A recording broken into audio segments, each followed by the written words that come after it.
The medical bay of the Draconis Imperium flagship hummed with advanced diagnostic equipment, each scanner more sophisticated than the last. Princess Jennifer lay on the examination platform, her iridescent scales dulled to a sickly gray, her breathing labored and irregular. Dr. Vorthax, the Empire's most renowned xenobiologist, studied the holographic displays with growing frustration. "The cellular degeneration continues," he announced, his forked tongue flickering nervously. "Every biomarker indicates systemic failure, yet I can find no pathogen, no toxin, no radiation signature. It's as if her body is simply giving up."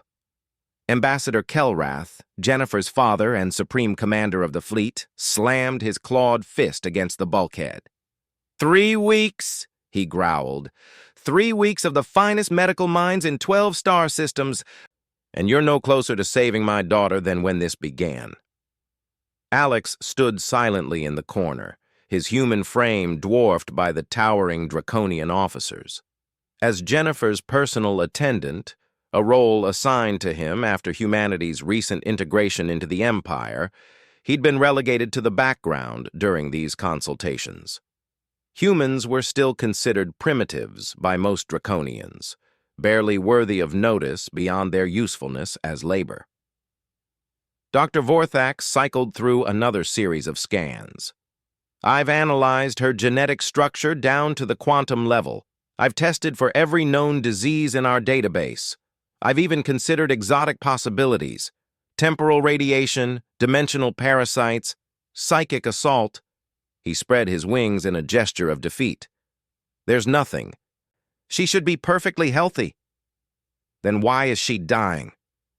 Kelrath's voice broke with an emotion Alex had never heard from the stoic commander. Alex watched Jennifer's chest rise and fall with difficulty. In the 3 months he'd served her, he'd come to respect the young princess. Unlike most Draconians, she treated him with dignity, asking about Earth's history and human customs with genuine curiosity. She'd even taught him basic Draconian engineering principles during their long conversations. "Perhaps," Dr. Vorthax suggested hesitantly, "we should consider psychological factors. Depression can manifest physically in Draconians, especially in juveniles." "My daughter is not weak-minded," Kelrath snapped. "With respect, Ambassador, she's been confined to the flagship for 6 months since the assassination attempt. She hasn't felt natural air or seen an open sky, for a species that evolved as aerial predators. Security protocols are non-negotiable. The discussion is closed." The doctors filed out, leaving Alex alone with the sleeping princess and her guards.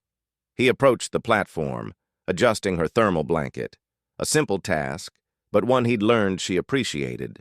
Her quarters were kept at precisely 47 degrees Celsius, optimal for Draconian biology, though it left him perpetually sweating.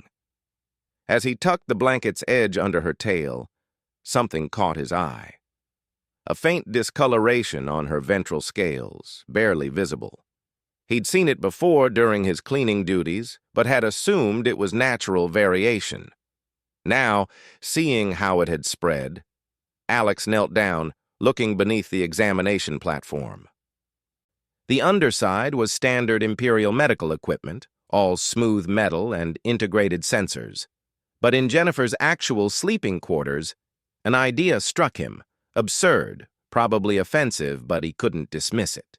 He found Ambassador Kelrath in the command center, surrounded by tactical displays. "Sir, I request permission to examine the princess's quarters."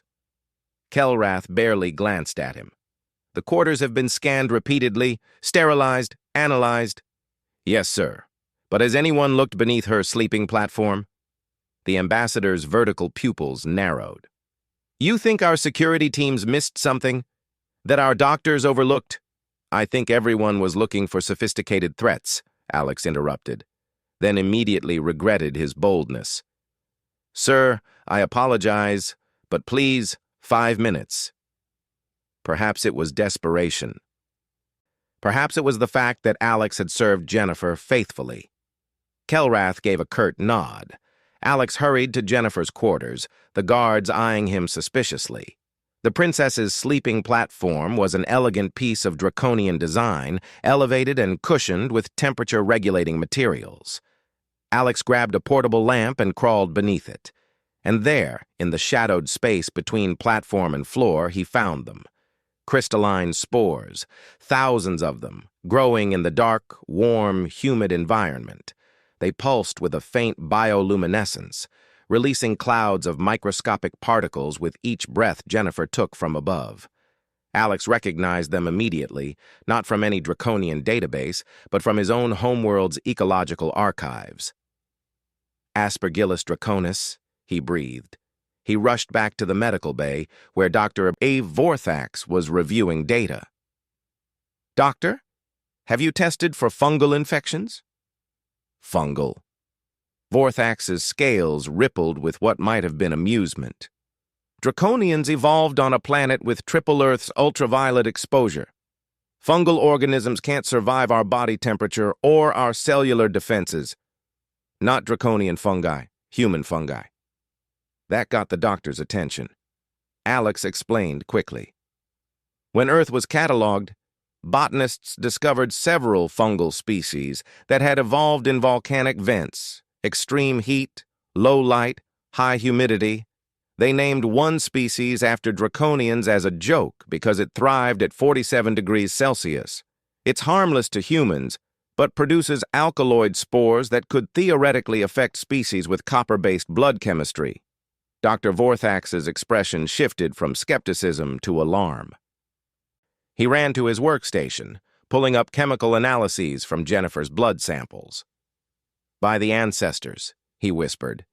"These trace compounds, I attributed them to metabolic dysfunction, but if they're actually mycotoxins—" 2 hours later, after the spores beneath Jennifer's platform had been eradicated and she'd been administered an antifungal compound adapted from human medicine, her scales began regaining their luster.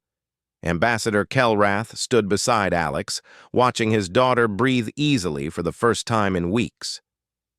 "A simple mold," he said quietly. "Something so primitive our sensors dismissed it as environmental noise." "Sometimes the simplest explanations are the right ones," Alex replied. "It's just that everyone was looking up when they should have been looking down." Jennifer's eyes fluttered open. When she saw her father and Alex, a weak but genuine smile crossed her reptilian features. "Did I miss something important?" she asked, her voice raspy but strong.